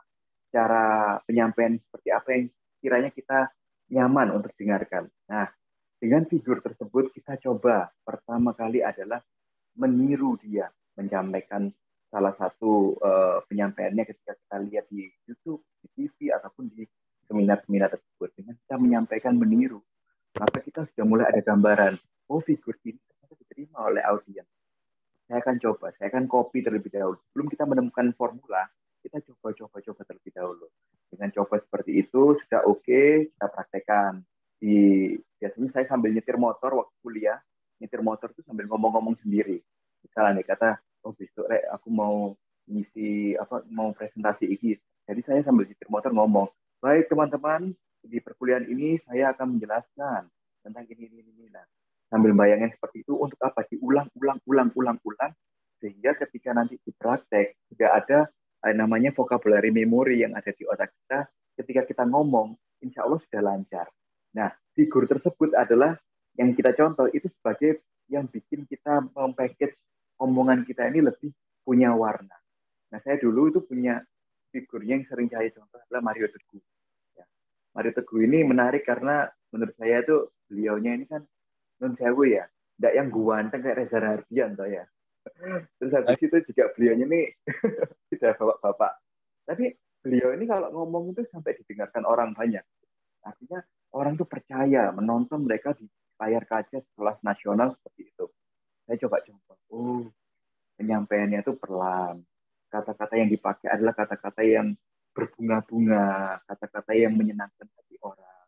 Oh, figurnya ini, itu, dan sebagainya. Saya coba kayak, oh sahabat-sahabat saya yang super, teman-teman kuliah kan, oh kawan-kawan saya yang baik hatinya. Terima kasih banyak, ini luar biasa waktunya ya. Dan bicara tentang perkuliahan ini adalah seperti ini. Saya dulu nyontoh banget Mario Teguh. Karena yang saya tahu di memori saya bisa menyontoh beliau karena itu sudah masuk karena sering saya tonton. Nah, sambil di jalan kita menghafalkan itu, sambil waktu mandi, sambil ngomong-ngomong sendiri, kadang-kadang waktu ngaca, sisiran, pakai baju itu sambil ngomong sendiri, sampai akhirnya di hari H lumayan. Tingkat stres kita, tingkat ketakutan kita itu sudah mulai berkurang. Syukur-syukur pada hari H kita ketemu sama orang-orang yang tidak serem. Contoh dosen, atau mungkin contoh sang penilai juri, atau mungkin para petinggi-petinggi itu. Syukur-syukur kita bisa menyapa di acara sebelum acara. Kita coba ngobrol dulu, kita coba sapa dulu. Supaya apa? Supaya kita cair hatinya, kayak nyaman. Kalau dia sudah kenalan sama kita tuh lebih nyaman. Nah, habis itu kita keliling, jalan-jalan di tempat itu, datang di awal kan, keliling, coba beres-beres, nyapa-nyapa gitu. Ya, boleh, sehat-sehat ya. Ini semuanya. Nah, itu semakin menurunkan tingkat stres kita. Syukur-syukur kita juga nyatet poin-poinnya yang kita sampaikan. Nah, kalau kita sampaikan, catat poin-poinnya, sudah ada blueprint atau mungkin panduan-panduan apa yang kita sampaikan. Itu juga sudah mengurangi stres kita. Dan akhirnya di tempat eksekusi itu, kita sapa terlebih dahulu orang-orang dengan hati yang ceria. Dengan sapaan yang ceria dan tidak takut untuk dimulai. Biasakan kalau kita ketika takut, itu kan takut dinilai salah. Ini sekarang kita hilangin, salah itu lumrah, teman-teman. Diguyu uang itu lumrah. Itu adalah jalan kita menuju ke jadi orang hebat nanti. Jadi kita harus lewati itu. Diguyu orang lumrah, salah kata itu lumrah, kan ada kata maaf nanti. Setelah kita salah nyampaikan, bisa kita minta maaf. Oh, mohon maaf, maksud saya adalah seperti ini. Terus habis itu sedikit kasih joke juga. Kayak ojo diguyu tarik aku ki grogi lho. Nah, dengan seperti itu orang makin cair. Tapi ketika kita kaku ya salah, habis itu kita mungkin lupa minta maaf, kita lupa bercanda. Dengan seperti itu nanti akhirnya kita kaku. Jadi ibarat salah itu normal, ada kata maaf, dan bisa kita jadikan joke untuk orang-orang itu semakin nyaman dan juga menertawakan kesalahan kita itu jadi ceria. Itu sih salah satu tipsnya Mas Hariri. Oke, jawaban yang luar biasa. Pak Hariri sudah menjawab ya dari pertanyaannya Pak Hariri ya. Terima kasih banyak. Terima kasih. Oke, baik, di sini ada pertanyaan dari via chat untuk Kak Pucum ya, dari Aditya Galih. Kak Pucum, saya pikir siapa? Ternyata Kak Putri Huma ya.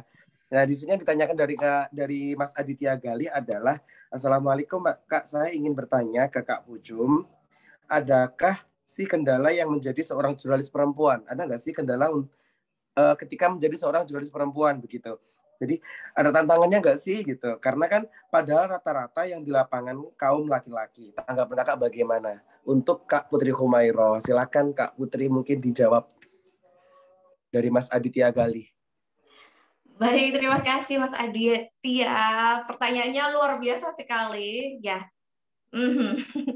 Apa sih, apa namanya tadi pertanyaannya? Masya Allah. Tantangannya ya ketika jadi seorang Jurnalis jurnalis perempuan.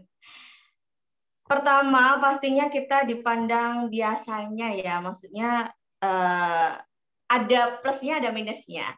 Kalau menurut pengalaman sejauh saya sebagai seorang perempuan biasanya itu lebih diperhatikan. Seperti itu. Jadi ketika kita mencari informasi kayak misal mau wawancara dan sebagainya, biasanya kita itu diprioritaskan, tapi tidak menutup kemungkinan. Saya Mas Brian. Betul ya Mas Brian ya, betul ya.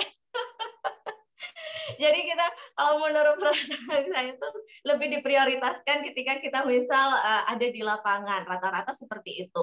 Dan mohon maaf sebelumnya, memang tidak menutup kemungkinan sebagai seorang yang di layar apa ya, ada di layar kaca atau mungkin sebagai representatif sebuah televisi atau apapun, kita memang dituntut untuk apa namanya, sempurna meskipun kita penuh dengan ketidaksempurnaan, ya kan? Jadi dalam hal make up atau mungkin berbenah, ini mungkin berlaku untuk semua ya. Sebagai seorang public speaker itu kita harus perhatikan penampilan juga, ya kan? Penampilan dalam artian tidak harus yang branded, tidak harus yang berharga mahal, tapi yang penting pantas, ya kan? Ketika apapun yang kita gunakan pantas sih, kalau dalam bahasa Jawa, ya semua akan terlihat ya bagus begitu. Lalu matching, nah itu juga perlu diperhatikan juga sebagai seorang public speaker. Karena apa? Tidak dipungkiri bahwa the first apa ya, pertama kali melihat first sight-nya itu adalah sebuah penampilan. Nah, kalau tantangannya memang yaitu tadi kadang kita ada diskriminatifnya juga, tapi juga ada dapat positifnya juga. Positifnya kita biasanya diprioritaskan atau mungkin mohon maaf memang secara fisik. Oh ya Mbak, kadang diajak foto, itu juga agak mohon maaf memang agak gimana gitu ya. Tapi saya selalu meminta ada orang lain yang menemani saya seperti itu supaya tidak terjadi something.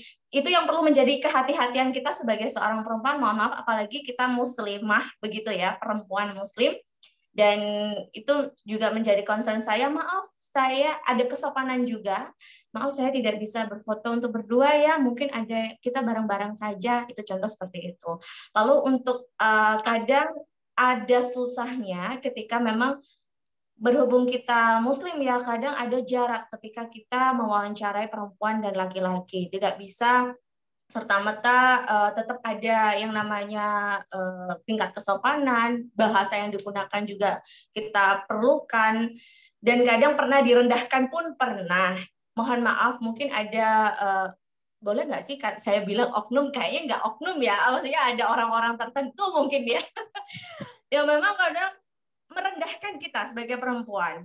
Maksudnya dalam artian entah kita dianggap ya yang ada apa ya, pandangan buruk atau sebagainya, mungkin dirasakan di dunia apa ya namanya, di dunia entertain juga ya. Dan tapi kita adalah pinter-pinternya menjaga diri dan juga bisa buat batasan. Itu saja sih kalau saya. Jadi profesional. Nah, profesional itu dibutuhkan betul. Seperti itu kalau dari saya. Tantangannya memang, tapi saya tidak mau karena saya perempuan tapi saya membatasi diri, oh saya perempuan saya lemah atau saya ini, no, tidak seperti itu. Tapi tetap saya bisa bagaimana ada kesetaraan dengan, ya itu perempuan itu hanya kodrat kita kan, tapi tetap skill secara apapun kita equal, kita seimbang gitu, sama gitu. Semoga menjawab Mas Adit. Terima kasih Kak Putri. Jadi intinya tidak menggunakan apa namanya gender sebagai privilege ya Kak ya. Oke, betul dong. Oke, di sini ada pertanyaan lagi dari via chat lagi dari Bapak Miftahul Rahman MPD ya. Beliau bertanya dua poin. Yang pertama adalah tantangan seorang jurnalis adalah menyampaikan sesuai fakta di lapangan begitu. Nah, saya mau bertanya bagaimana cara menyampaikan sesuatu yang berlawanan dengan nurani, dengan hati nurani begitu. Itu yang pertama. Kemudian yang kedua, adakah batasan dalam menyampaikan informasi dengan baik? Mungkin dari Kak Putri dulu mau menjawab. Mas Brian dulu deh boleh. Saya nambahin aja. Oke, Mas Brian, silakan Mas Brian. Ada 2 poin dari Bapak Rohman pada malam. Baik, Pak Rohman, terima kasih. Mohon izin Mas untuk diulangi. Yang pertama adalah menyampaikan sesuatu yang... Oke, baik. Tantangan sebagai seorang jurnalis adalah menyampaikan sesuai fakta di lapangan, begitu, Kak Brian. Kemudian, bagaimana cara kita menyampaikan sesuatu yang berlawanan dengan hati nurani, begitu, Kak Brian? Oke, baik. Terima kasih. Nah, ini akhirnya kita kembali lagi bahwa kode etik jurnalisme adalah tidak boleh menutupi kejadian yang aktual dan juga faktual sesuai dengan keadaan. Meskipun terkadang sangat pada saat itu juga ada beberapa momen ketika, contohnya ketika ada bom bunuh diri tersebut, itu mau tidak mau ada penyampaian-penyampaian yang kurang mengenakan. Mungkin adalah suatu kejadian tersebut, si korban ini kan sudah meninggal ya, tapi saya harus menjelaskan keadaan dari jenazahnya seperti apa. Ini kan nggak enak saya menjelaskan juga itu ada mungkin ada saudara-saudaranya yang mendengarkan atau melihat ketika tayangan tersebut, tapi itu harus disampaikan agar masyarakat tahu betapa gentingnya kejadian saat itu. Alhasil mau tidak mau saya harus berusaha untuk bisa mengolah kata-kata tersebut supaya berita yang saya sampaikan sesuai. Memang ada jenazah, ada yang sampai terpisah tubuhnya, ada yang sampai macam-macam, tapi dari penyampaian tersebut saya lebih titik beratkan terhadap momen kejadian itu dan apa yang harus diwaspadai oleh masyarakat. Nah, seperti itu. Karena kan media seperti contohnya kalau di TVRI lebih tidak boleh melihat menggamblang kasus-kasus yang seperti pencabulan atau kasus pembunuhan yang sadis dan sebagainya, tidak boleh. Jadi kita harus melihat sisi tersebut yang membuat masyarakat tetap tidak merasa takut.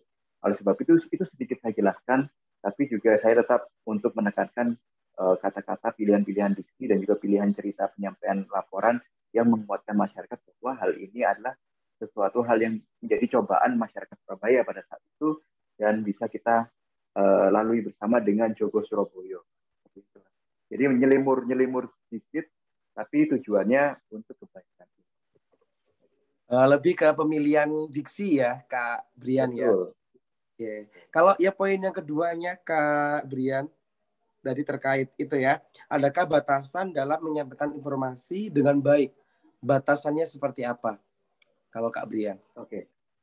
Kalau menyampaikan batasan informasi dengan baik, yang pertama adalah kita jangan terlalu cepat untuk bisa memberikan judgmental terhadap suatu fenomena. Misalnya kita sebagai jurnalis, ketika hal tersebut belum tentu terjadi, seperti contohnya ada kasus pelaku melakukan kejahatan A, tapi hal tersebut masih belum terjadi.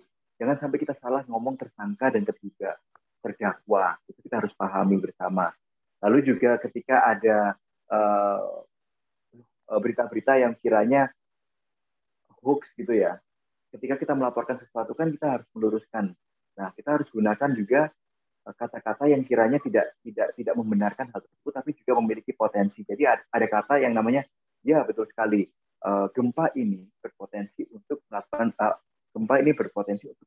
tsunami. Tapi kan belum tentu potensi itu iya atau benar. Jadi kembali lagi, kita harus benar-benar memilih kata dan juga diksi yang tepat ketika kita melaporkan sesuatu.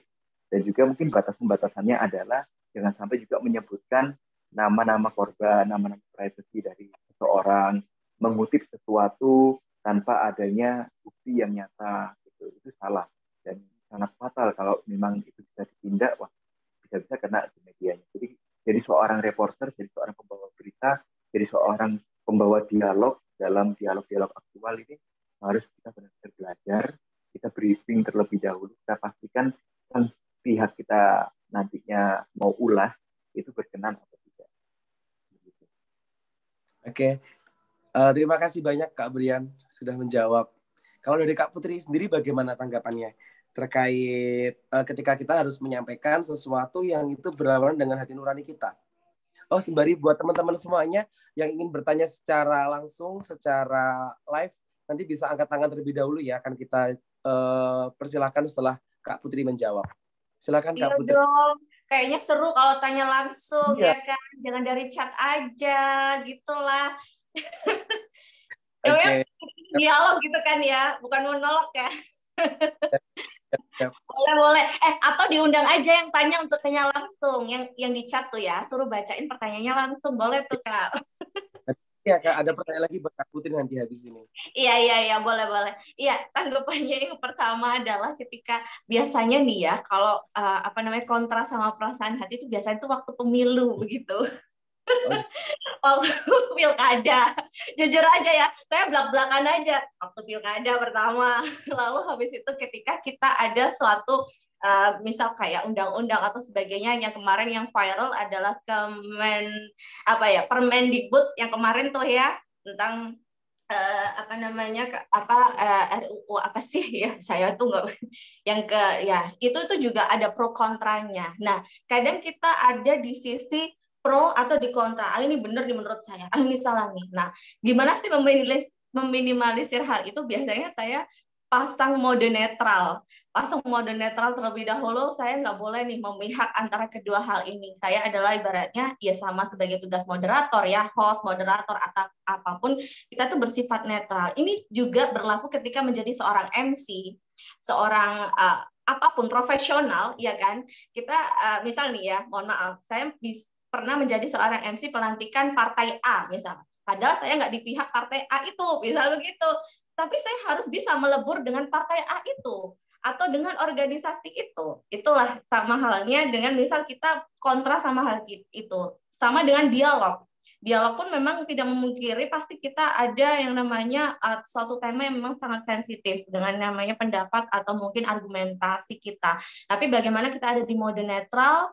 Tapi kalau misal dengan tema tertentu yang memang disampaikan, jadi yang pertama adalah kita confirm dulu tuh. Confirm ke produser dulu, ini arahnya kemana sih perbincangan kita?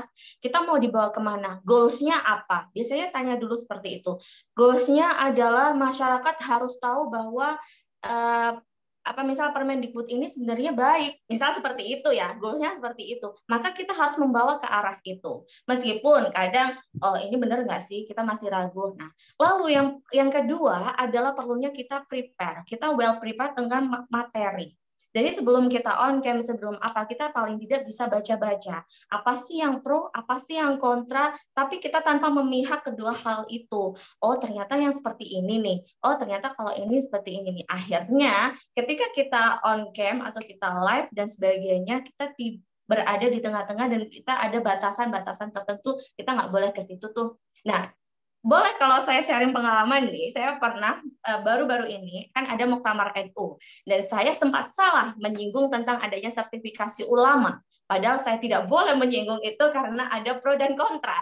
Dan saat itu juga bagaimana saya bisa mengolah kata, ini pendapat narasumber nih, bukan pendapat saya. Nah, itu pernah saya lakukan, baru kemarin saya lakukan tentang menyebut adanya sertifikasi ulama dan sebagainya. Nah, itu adalah pentingnya kita komunikasi dengan produser, kita komunikasi dengan sebelum kita dialog atau mungkin acara atau live, supaya goals-nya ini nanti kita bawa kemana nih, apalagi kalau narasumber ada beberapa, pasti mereka punya pendapat yang berbeda, gimana pun kita bisa bawa ke ujungnya, ini nih, seperti ini yang disajikan ke pemirsa, seperti itu.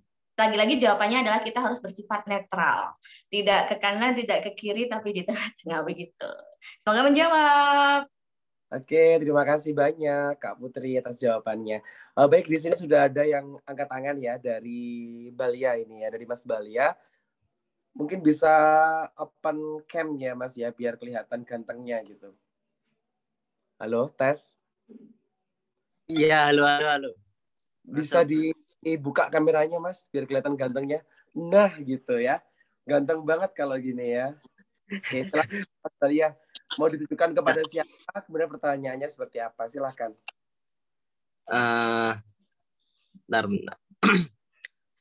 Assalamualaikum warahmatullahi wabarakatuh. Waalaikumsalam warahmatullahi wabarakatuh. Kameranya Mas. Apa? Kameranya Mas. Oh, kamera. Ya, bentar.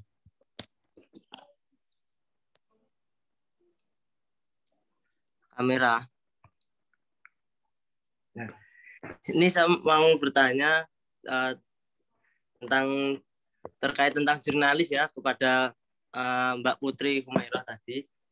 Nah, itu kan gimana cara menyikapi ketika ada yang ada korban, misal ada kecelakaan. Nah, kita itu sebagai jurnalis itu harus mengedepankan rasa kemanusiaan kita untuk menolong si korban, atau kita sebagai jurnalis yang profesional gitu. Mungkin itu, Mbak. Oke, silakan. Terima kasih banyak Mas Balia. Silakan Kak Putri, mungkin mau dijawab. Terima kasih Mas Balia. Sebelumnya jadi gini, saya harus mengakui sebuah hal. Memang kalau di TV9 Nusantara itu kita mengarah pada yang namanya jurnalisme maslahat, di mana kita jarang menginformasikan adanya kecelakaan dan sebagainya. Maksudnya entah hal-hal tertentu. Jadi kita lebih ke hal-hal yang memang maksudnya bukan ke arah situ. Saya bisa kealihkan ke Mas Brian ini yang lebih oke untuk bisa menjawabnya. Silakan Mas Brian. Oke. Baik Kak Putri, Mas Balia. Nah, kalau dari pengalaman dari TVRI sendiri, ada yang menarik sebenarnya. Jadi ketika kami ada kecelakaan begitu, atau bencana yang ada di kemarin di mana itu Semeru dan sebagainya. Kami sebagai jurnalis, tugas kami menolong umat adalah menyiarkan berita tersebut secara fakta, membantu menyiarkan berita tersebut kepada masyarakat. Kalau memang hati nurani gimana ya, saya ngerekam sambil mau nolongin orang, pasti saya memilih untuk menolong orang. Tapi ketika itu ada keplek TVRI yang saya pakai dan seragam TVRI, memang penugasannya hanyalah untuk liputan, mau tidak mau ada amanah yang harus saya jaga, yaitu saya harus merekam ataupun harus memberitakan itu dengan secara aktual. Tapi ketika saya harus tidak sedang bertugas, saya lebih justru menolong orang tersebut, karena kan memang saya tidak sedang bertanggung jawab terhadap tugas saya sebagai seorang jurnalis. Tapi di satu sisi, kalau di jurnalis sendiri dan juga di aturan terhadap kepolisian maupun juga para medis, ketika ada kecelakaan kita tidak boleh menolong orang. Itu sebenarnya malah. Karena di situ nanti akan ada olah TKP dan juga para medis yang sudah menangani secara profesional. Takutnya ketika nanti ditolong, ada mungkin kita salah gendong, kita salah ambil, atau kita salah apa, sehingga nanti justru malah membahayakan korbannya. Tapi kalau secara manusiawi sangat tidak tega kita melihat atau bahkan merekam.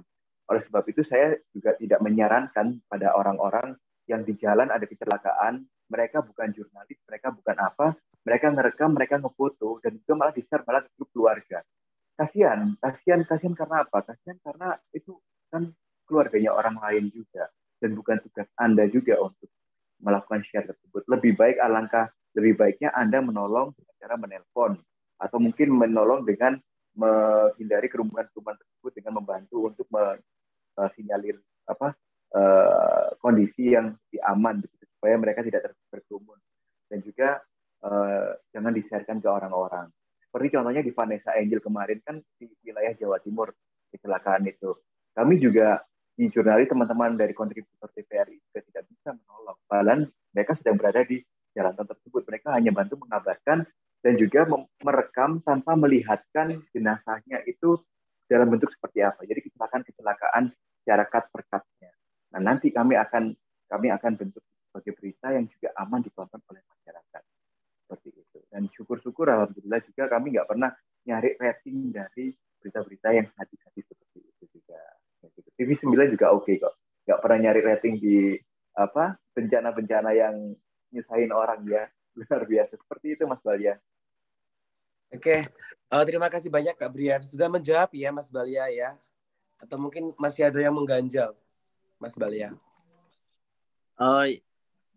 Saya rasa cukup ya Mas Munir ya. Oke, baik.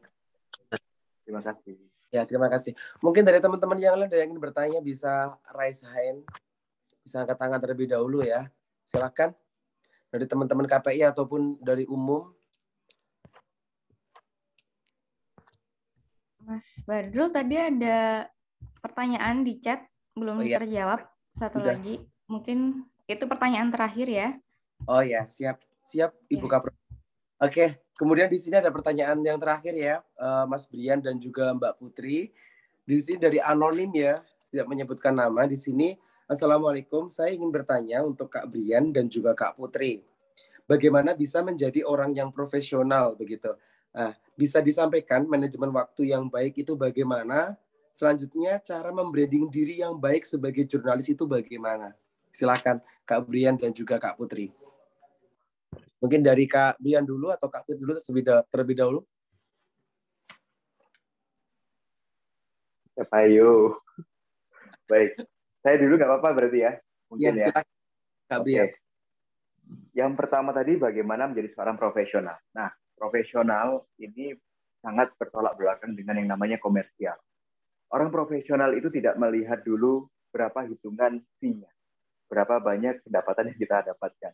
Tapi yang paling utama adalah value apa yang bisa kita berikan ke orang lain terlebih dahulu. Ingat bahwa kalau kita profesional dengan memberikan apa yang bisa kita berikan dulu ke orang lain, percayalah bahwa nanti komersial akan ikut kita juga. Maka dari itu profesionalisme sangat dituntut sekali untuk bisa mengawali kita memiliki branding yang baik. Seperti banyak kesempatan nanti. Mungkin pada saat itu dulu awal-awal saya dijadikan menjadi seorang MC maupun menjadi seorang presenter dan sebagainya kan nggak dituntut dengan komersial atau finansial yang tinggi begitu ya. Tapi saya mau mencoba terlebih dahulu, mau menjegur ke kolamnya terlebih dahulu, saya mau mencari berbagai macam potensi yang ada. Dari situlah kalau kita sudah tidak memikirkan banyak hal soal komersial, kita akan lebih banyak menemukan potensi-potensi yang ada. Kita melakukannya lillahi ta'ala.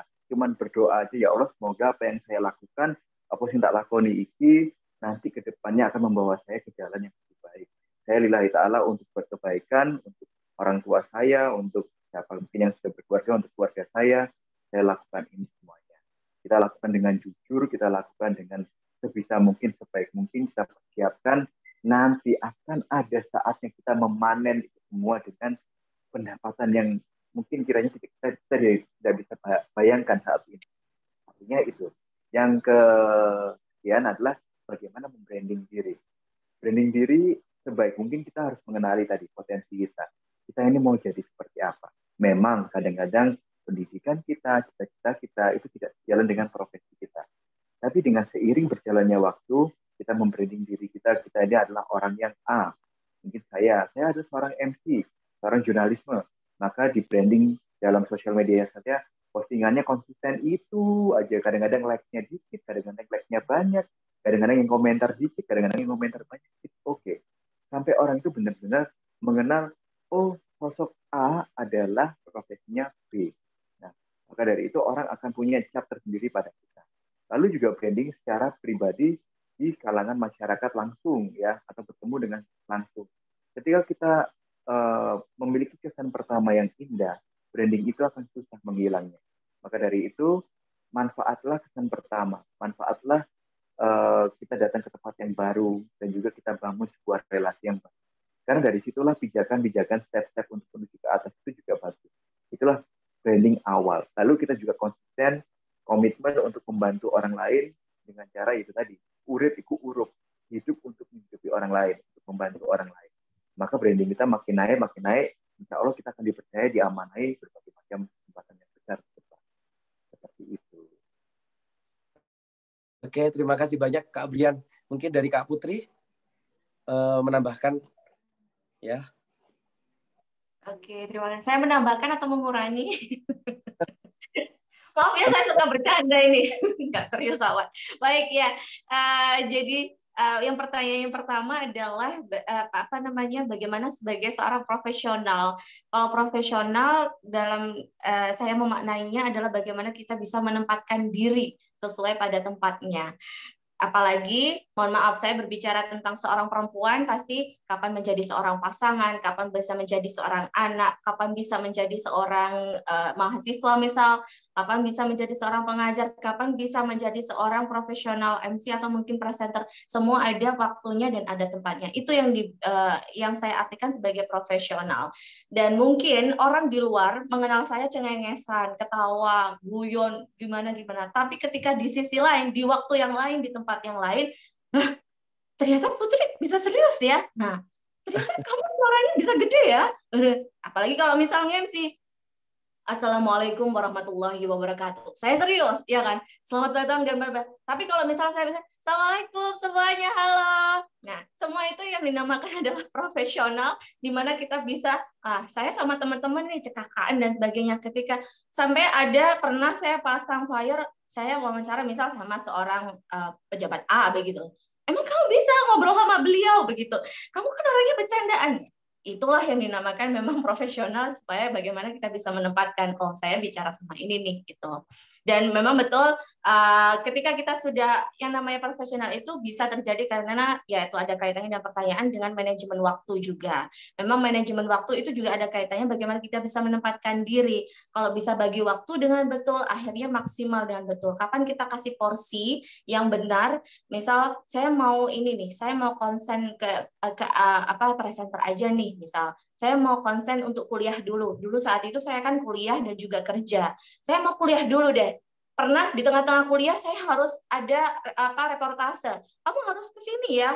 Aduh maaf nggak bisa. Saya ada kuliah. Nah, itu adalah bagaimana prioritas, memasang prioritas. Itu juga penting. Mana yang kamu prioritaskan? Kalau kuliah dulu, oke, selesaikan kuliahnya dulu. Nanti saya akan fokus ke kerja ketika saya sudah selesai, saya akan lebih maksimal. Itu juga penting. Lalu ada kaitan dengan personal branding. Personal branding ini beda dengan yang namanya pencitraan, ya kan? Beda. Kalau pencitraan adalah di luar dan di dalam itu berbeda, ya kan? Sempat ada pertanyaan ke saya begini, Mbak Putri, perlu nggak sih kita bermuka dua, gitu kan? Nah, kita harus artikan apa nih bermuka dua nih. Nah, bermuka dua itu bisa aja kita di depan, oh iya, tapi di belakang, nih sebenarnya nggak suka nih sama dia, gitu. Itu bermuka dua. Tapi ada juga sebenarnya kita lagi sedih, lagi galau, putus pacar, atau mungkin belum gajian kali ya. Tapi kita di depan layar. Ya, Assalamualaikum warahmatullahi wabarakatuh. Jumpa lagi bersama saya Putri Humairah. Nggak mungkin ya. Assalamualaikum warahmatullahi wabarakatuh. Jumpa lagi. Kenapa kamu kan cemburu? Belum gajian gitu. Nggak mungkin kan kayak gitu. Nah, itu juga ada kaitannya dengan namanya profesional, personal branding juga seperti itu. Nah, personal branding itu di luar dan di dalam itu sama. Dengan yang namanya betul tadi yang sampaikan Mas Brian, konsistensi itu betul. Kita mau dikenal sebagai orang sebagai apa sih gitu kan? Kalau mau jadi seorang anak yang baik, ya udah konsisten aja jadi yang baik. Kalau misal mau jadi mahasiswa yang oke. Kalau mau jadi seorang MC, ya udah jadi MC wedding, langsung aja pasang MC wedding atau MC all event, biasanya kan gitu. Atau mungkin moderator, udah berani aja, pasang aja seperti itu. Ya pentingnya juga selain konsistensi, percaya diri. Memang kadang jujur saya juga ada di fase minder. Sampai saat ini saya ada di fase minder. Ada di fase maksudnya berkecil hati, maksudnya saya bisa nggak ya sampai di saat ini, di titik ini, entah ini fase apa saya nggak tahu, entah ini usia saya lagi atau apa gitu, tapi bagaimana kita bisa memolah proses lah, by proses. Saya bisa melakukan hal ini dan saya akan bisa melalui itu, dan itu insya Allah akan baik-baik saja. Seperti itu. Pentingnya personal branding adalah bagaimana kita ingin dikenal orang lain, dan lagi-lagi ya memang kita harus baik sama semua orang karena kita nggak tahu, mungkin dari satu orang itu akan membawa kebaikan kita ke selanjutnya. Seperti itu aja. Terima kasih. Terima kasih kembali Kak Putri. Oke teman-teman semuanya, kami rasa cukup ya. Tapi ada satu pertanyaan yang belum terjawab. Mungkin nanti bisa ditanyakan melalui DM. Boleh nggak sih Kak nanti DM di luar forum ini? Boleh. Boleh dong. Alamat Instagramnya Kak Brian dan juga Kak Putri biar tetap sambung nanti kalau ngopi di luar forum bisa ya Kak ya berarti ya. Boleh. Di @briansyah_dewandri. Kalau Kak Brian, apa Kak Brian bisa diulangi lagi IG-nya? @briansyah_dewandri. Kalau mau follow, langsung aja follow, bilang ini dari kawan-kawan Unu Blitar, langsung follow back. Oke. Asik. Mungkin nanti buat teman-teman yang terjawab pertanyaannya bisa via DM gitu aja ya Kak ya. Oke, kalau Kak Putri apa IG-nya alamatnya? IG saya agak alay ya. Putri Cum.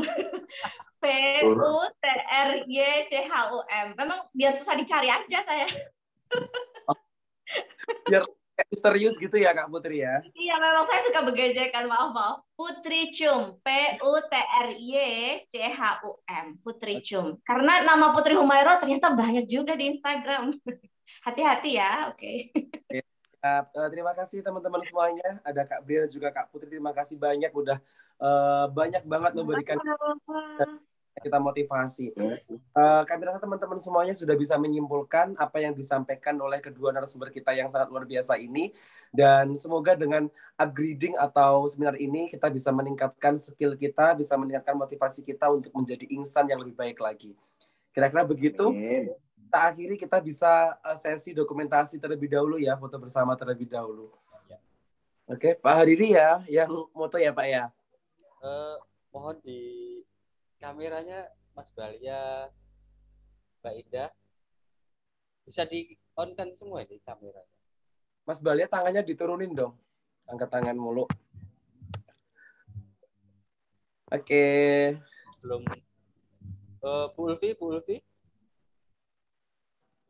Pak Fikri juga. Belum bisa. Wah, salam buat Bu Ulfi ya. Bu Ulfi ini partner saya siaran loh ini. Bu Ulfi Faza, betul begitu ya? Ya, dosen favorit kita semuanya, Pak. Ya. Oh, luar biasa, Masya Allah. Satu, dua, tiga. 1, 2, 3. Sebenarnya saya itu mau bertanya satu saja, tapi waktunya sudah habis, Mbak Putri sama Mas Brian. Iya, tadi udah sama Bu Kaprodi, Pak Hariri. Tanya. Nanti ngimpi loh, Kak, ditanyakan. Agak menggelitik pertanyaan saya itu. Kenapa sih presenter di lokal, nasional, dan internasional, kenapa kok mesti cantik-cantik dan ganteng-ganteng itu loh? Kok seperti itu loh? Saya itu heran ya. Tapi pertanyaannya nanti dijawab pas kita ketemu aja, Mbak Putri sama Brian. Ya. Kalau ketemu itu rembes, Pak. Maaf. Bener, Pak. Betul. Kalau Anda bertemu ya, saya, pasti tidak mengenali. Iya, masih ganteng Ya, itu loh. Saya heran. Itu, Pak ya? Apakah ada syarat khusus good looking gitu, Pak? Mungkin itu ada syarat khususnya, tes khususnya. Yeah. Kalau saya kan nggak masuk ya, dia jadi presenter dan nggak masuk. Loh, jangan sedih, Pak. Saya sudah kasih contoh Mario Teguh itu loh, Pak. Itu sudah clue-nya, Pak, bahwa semua orang itu berhak untuk jadi seorang presenter. Masya Allah, luar biasa. Bisa nggak Kak Brian dan juga Kak Putri jadi presenter anak kuno? Apa? Anak kuno bisa nggak kira-kira jadi presenter di Loh, TV? Ya bisa banget. Bisa, lebih bisa bahkan. Iya. BBL. Kuliah di sastra Inggris saja bisa ya, Kak ya. Kita kan anak sastra Inggris nih ya. Anak komunikasi harus lebih juga ya? Gimana? Oke, Tuhan. BBL bisa banget loh, gitu loh. Oh. Anak TikTok juga ya, Kak. Kan kekinian, oke? Siap. Oke, terima kasih banyak. Sudah diambil ya, Pak ya, ini ya gambarnya ya. Iya. Oke, terima kasih teman-teman semuanya. Kita tutup perjumpaan kita pada malam hari ini dengan doa kafaratul majlis bareng-bareng aja ya, biar lebih enak ya. Oke, baik, kita mulai. Bismillahirrahmanirrahim. Subhanakallahumma bihamdika asyhadu la ilaha illa anta astaghfiruka. Subhana rabbika rabbil izzati amma yasifun. Oke, terima kasih banyak teman-teman semuanya. Bila ada khilaf dari kami semuanya, mohon maaf yang sebesar-besarnya. Akhirul kalam. Wassalamualaikum warahmatullahi wabarakatuh. Waalaikumsalam warahmatullahi wabarakatuh. Terima kasih Bapak Brian, Ibu Putri. Terima kasih Bu Hana. Ulia. Sehat selalu semuanya. Barakallah. Semuanya sehat selalu. Semoga bisa jumpa langsung ya. Amin. Semoga aja. Kayaknya lebih enak kan ngajar langsung deh, Kak Putri ya. Betul. Sambil jalan-jalan di Blitar. Bu, ada lowongan dosen lagi mungkin Bu Hana? Oh iya Bu Hana, boleh. Iya mungkin ada Pak. Tahun depan mungkin ada.